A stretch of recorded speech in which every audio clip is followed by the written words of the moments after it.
Coach Teresa Ford here, and this is the Guiding You Home podcast. This is a thought-provoking and often humorous approach to moving you closer to the only one who can genuinely help you live a life of abundance and prosperity. Sound good? Yeah, it's you that needs to go within so you can sit in the driver's seat of your life, co-creating with God. So make room for more light and knowledge. As you continue to listen, you will discover elements of how to lead with your inner light, how to act on your specific promptings, and how to follow your spiritual intuition so you can fulfill the measure of your creation. Thanks for being here, and let's dive in.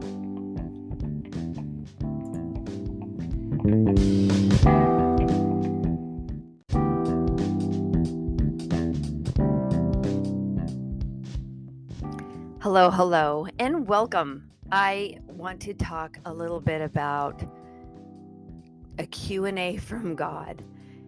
And I don't mean my personal Q&A, I mean yours.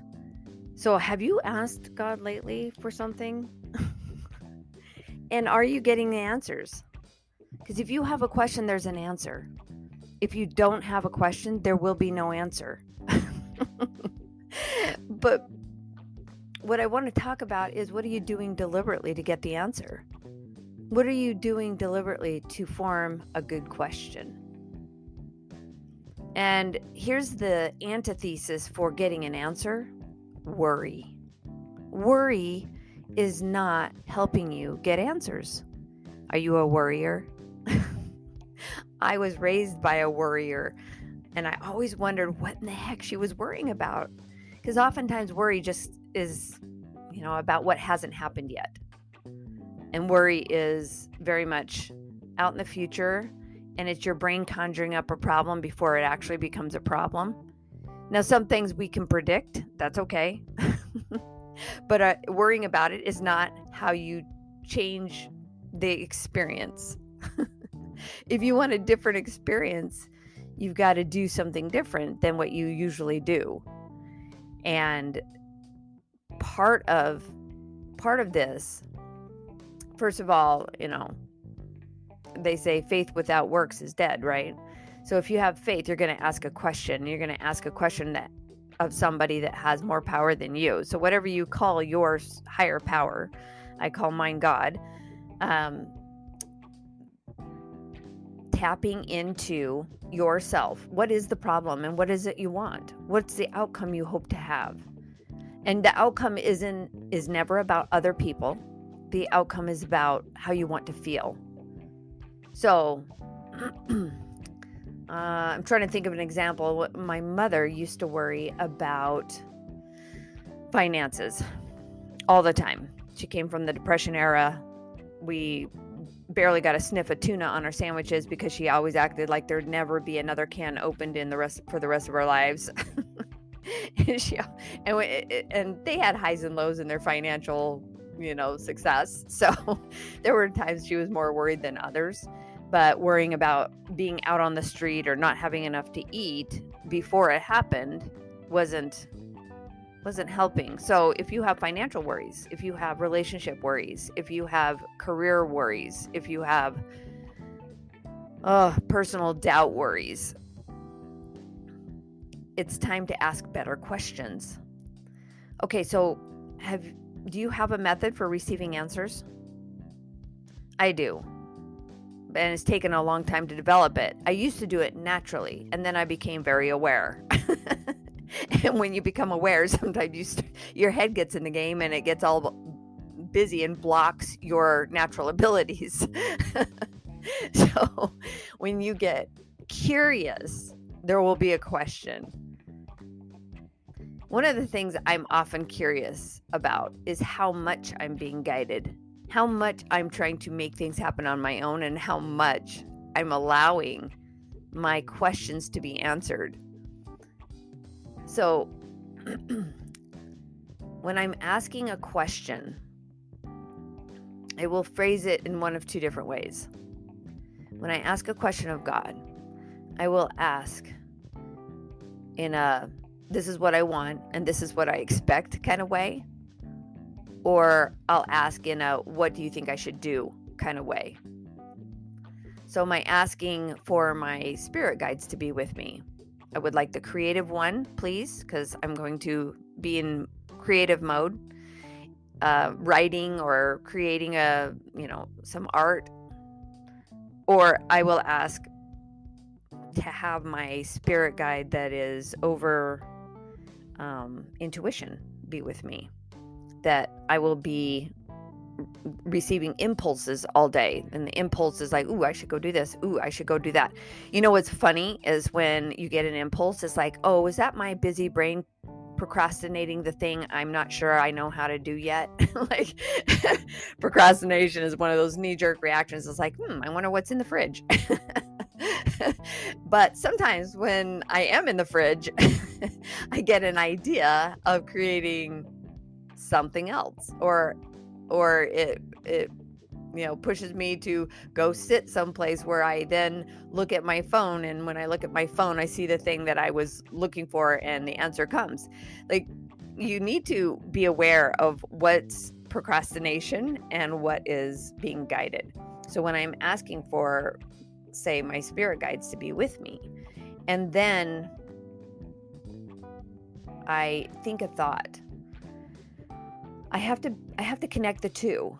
I just asked, and then I thought a thought. Like, just before I got onto this microphone, I was kneeling in prayer, and I asked for creative impulses, creative ideas, sparks of inspiration. And the thought came to me, do a Q&A on God. How to ask God a question and receive an answer. And so immediately I got up off my knees before the idea faded. But I asked and I received immediately. But you have to connect the two together. That I asked and then an idea came.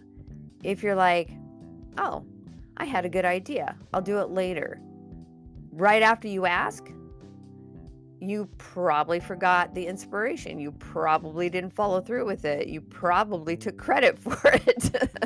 And you're like, well, I asked God, but nothing happened. But I did do an episode that turned out to be exactly what someone needed to hear the day I recorded it. So there's a couple things here, and I have no notes in front of me. This was just right off the cuff. So that it is a little bit convoluted, not specifically in order, but I'm just sharing what's coming to me as it comes to me, is that when you ask, you must be ready to receive. You must connect the two, that you just asked and receiving happens almost within less than a nanosecond. And oftentimes, the big things, I want a big check to come into my bank account. Well, that's a totally different process. That is a process of manifestation. The Q&A you have with God is asking for something that you're wanting, and it doesn't necessarily have to come, it can. I manifested the perfect little house on a tree-lined street in a neighborhood where everyone was friendly. Like, I manifested stuff before I knew what the word manifesting even meant. But asking and receiving on a daily basis is in the micro living. When you're living on the micro level of asking and receiving, it happens in less than a nanosecond, because in heaven or in the spirit world, there is no time. Here on earth, we're relegated to time and seconds, seconds and minutes and hours and days and months and years. And it's right in there with the law of gravity, right? We have to keep our feet on the ground, and we're not going to float away unless we choose to, get in a hot air balloon. So because we abide by certain laws on the earth, we tend to think that, oh, I asked, but I don't know when I'm going to hear back. That's not how it actually works. Because if you're listening, you'll either get a good feeling or a good idea. Those are the two ways that your prayers, your questions are answered immediately. But you've got to be listening. You've got to connect the two. It's like, oh, the thought I just had is exactly like, I would not have had that thought if I hadn't asked that question. Now, sometimes our heart is asking the question and our brain hasn't really received the words yet to ask the question out loud. But our heart is just asking for help. It's just asking. I have a friend who yesterday, all was well. Last night, he had a stroke. Today, they're in the ICU. Very big shift in normal routines. But today, her heart is asking questions. What do I do? What does he need? What do I need? Who do I need to call? What preparations do I need to make? What are the outcomes? What's the prognosis? What can we expect? What is he going to get better? Is there brain activity? Like, her heart is going faster than her brain could possibly process what's happening right now. And her heart is receiving answers. Her heart is getting some comfort. Her heart is receiving impulses to call somebody that just happened to be the first person that came up in her mind. So not just happened, right? We call it just happened, but it's an answer to her asking. When you're deliberately doing a Q&A, your brain is helping form those questions. When you're not deliberately doing a Q&A, which is what we do more often than not, is our subconscious, our spirit is asking, the answers are coming. And they may not come in an emergency fast enough for our brain, because our brain's like, oh, I don't know what to do, don't know what to do, don't know what to do. But our heart is not saying, don't know what to do, don't know what to do, don't know what to do. Our heart is saying, listen. Oh, I'm going to call my daughter. Oh, I'm going to call my friend. Oh, the heart is telling you what to do, even though your brain is kind of scrambled. So when you're doing Q&As, listen, just for a nanosecond. So those of us with ADHD, this works very well because we only have a nanosecond before the next impulse comes. But just listen, because it's not a coincidence that you had a thought right after you asked. It's a coinciding. It coincides. The thought you had coincides with the question you asked.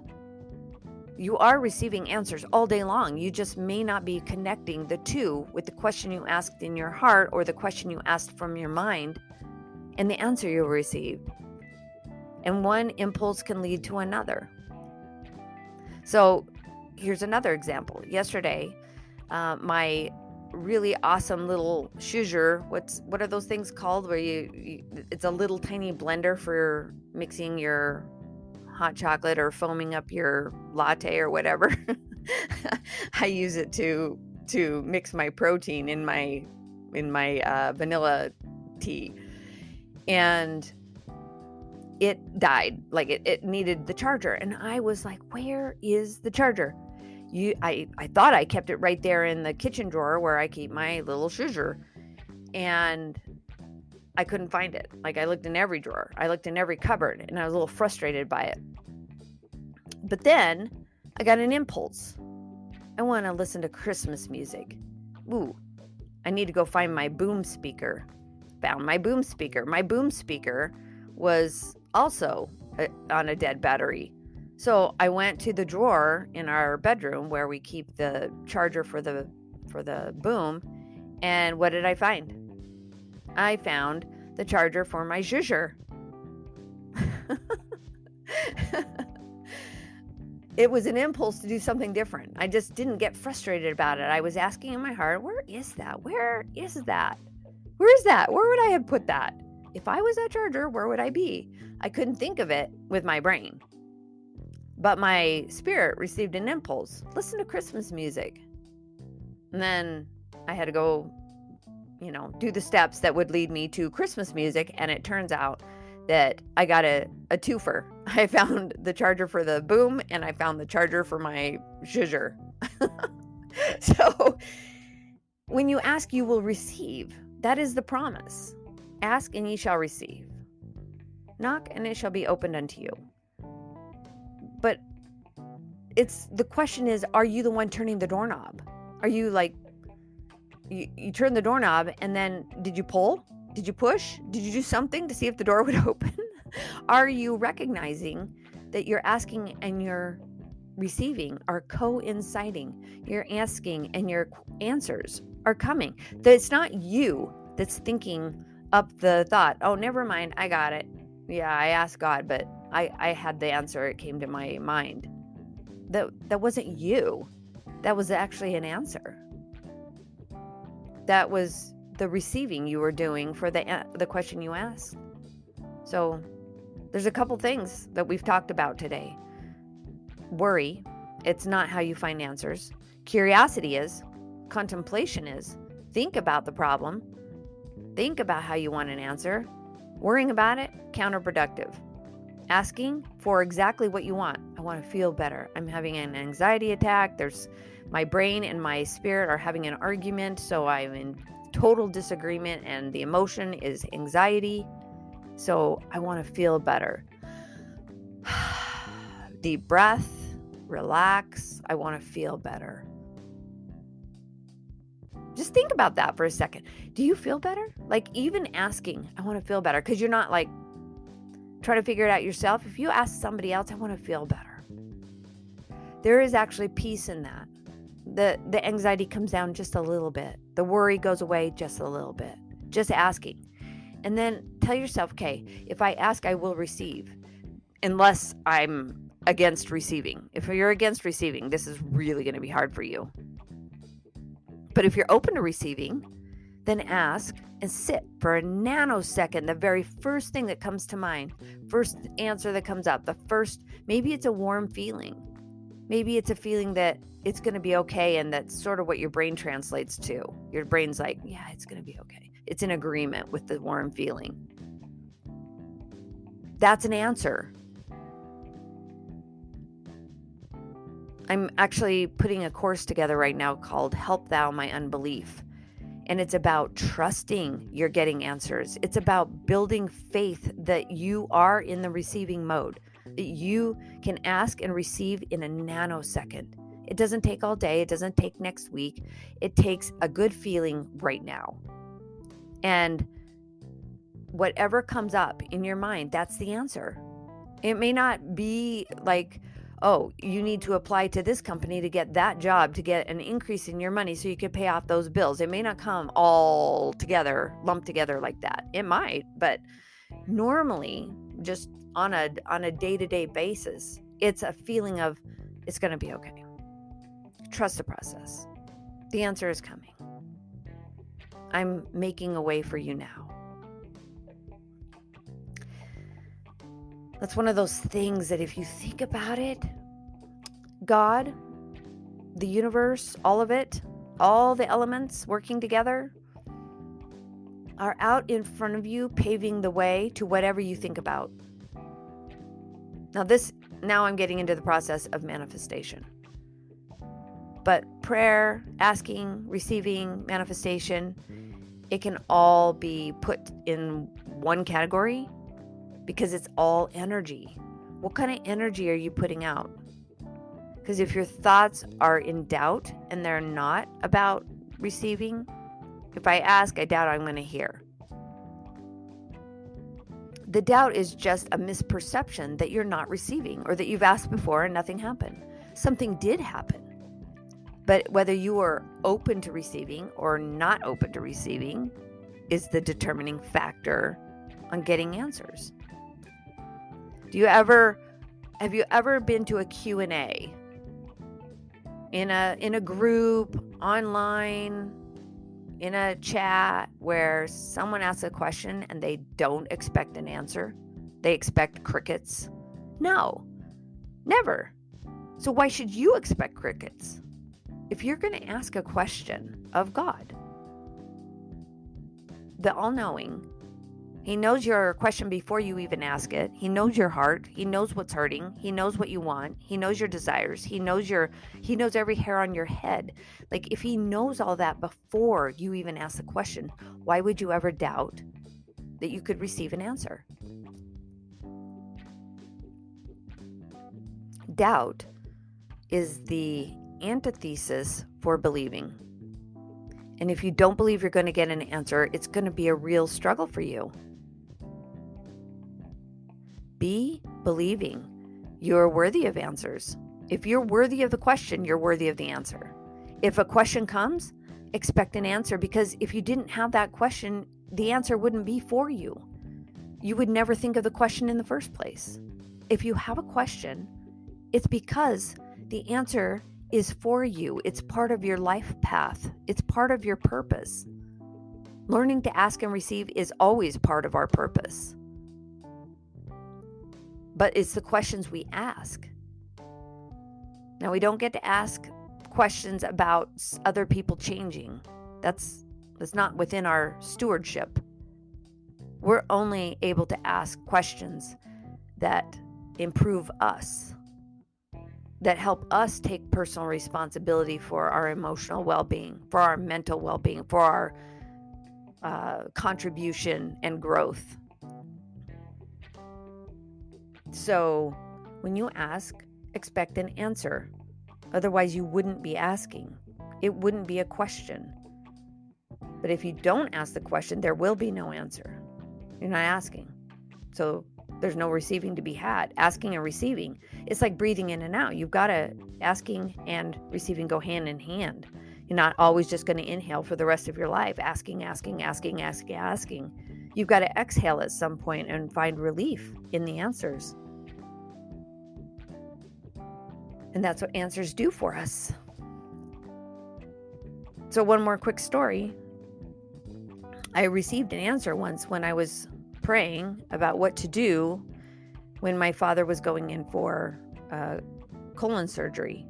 He had a tumor the size of a grapefruit, and I was concerned about what I should do because I had a young family that I left at home and a nursing baby, and so I could be by my father's side during this difficult time. And it had been a week, and as I was praying, the answer came, "It's going to be okay." I was like, okay. And it was a nanosecond. The answer was quick. It's going to be okay. So I told my dad, it's going to be okay. You're going to be great. This is going to be the best thing for you. Do the surgery, come out, you'll be recovering, you'll have nurses to help you. I got to get back to my family. I love you.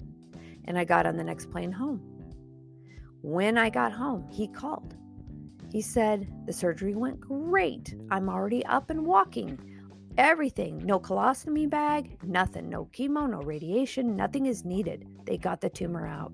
I was like, oh my gosh, an answer to a prayer. That's amazing. I'm so grateful. The next day, he passed away. Why, you can imagine, I was like, what just happened? So I asked again, why did you tell me it was going to be okay? And I was mad. I was really mad. I had hot tears rolling down my cheeks. Why did you say it was going to be okay if it wasn't?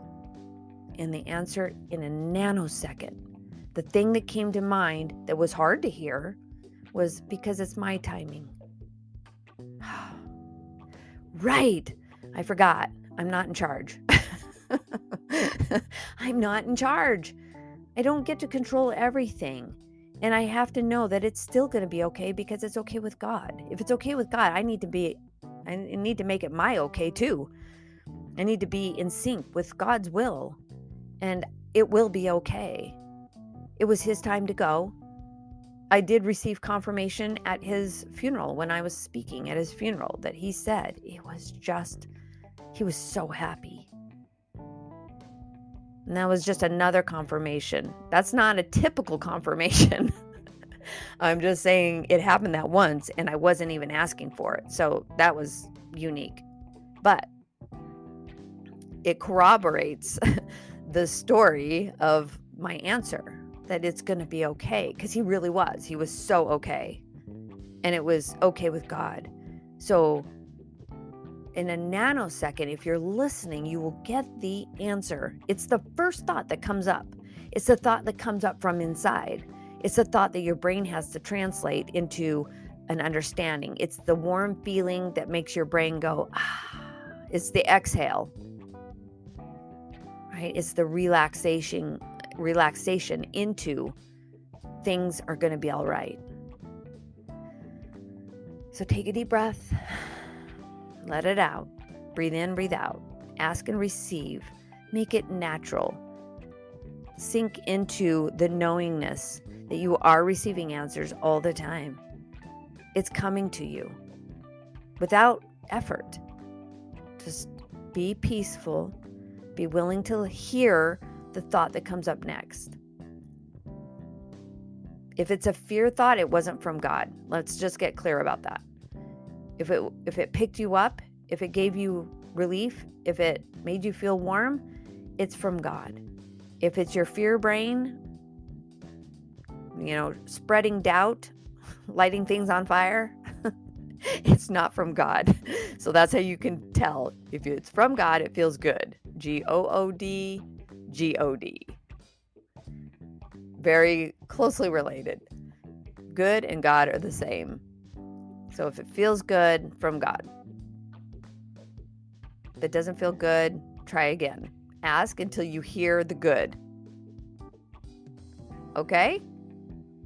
Thanks for listening. I hope you picked up a few tips. If you did, please comment in the show notes. All right. Catch you later.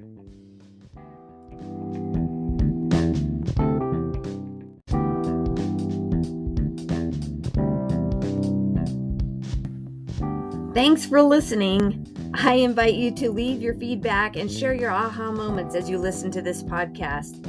Also, you can access more information or any of the programs, courses, or worksheets that I've mentioned on these episodes on my website at teresaford.life.